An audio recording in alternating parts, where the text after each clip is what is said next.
Ernest Hemingway was one of the most important writers of the 20th century. He revolutionized the idea of what an American author was, and he was a bigger celebrity in his day and age than we could probably conceive of now. He was the Lady Gaga of his era. Ernest Miller Hemingway was born in Oak Park, Illinois on July 21, 1899.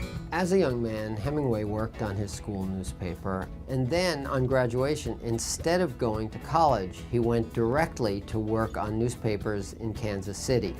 That background in journalism had a lot to do with his later literary style. Ernest Hemingway's writing style was significant because he was so brief and seemingly straightforward.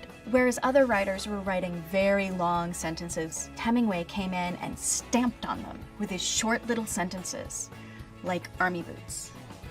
During World War I, Hemingway served as an ambulance driver and then moved to Paris, where he wrote his first novel, The Sun Also Rises, in 1926. Paris was this amazing confluence of literary talent where you had Hemingway, James Joyce, F. Scott Fitzgerald, Gertrude Stein, T.S. Eliot, and Hemingway immediately impressed all of them, especially Fitzgerald, who brought Hemingway's manuscript, The Sun Also Rises, to his publisher, Charles Scribner.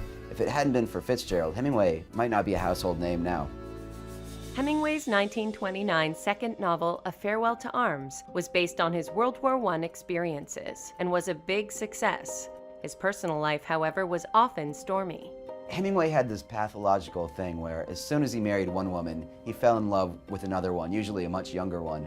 And this happened over and over. Ernest Hemingway was married 4 times. With his first wife, Hadley, they had a son, John.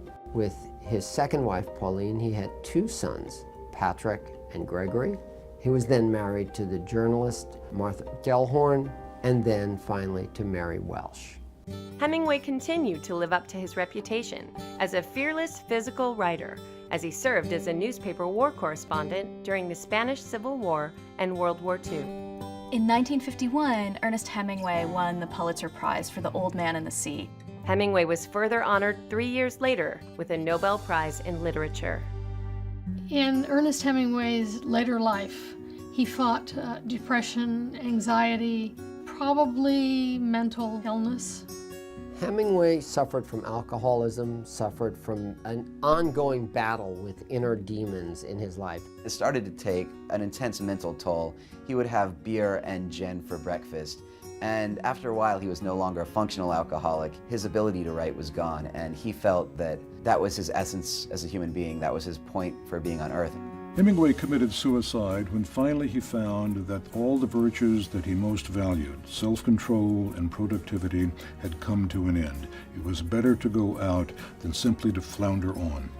Ernest Hemingway died on July 2, 1961. Hemingway's greatest work may have been his life, the life that he lived. He took being a writer from being someone who just sat in a room to someone who not just gobbled up life, but made a show of it.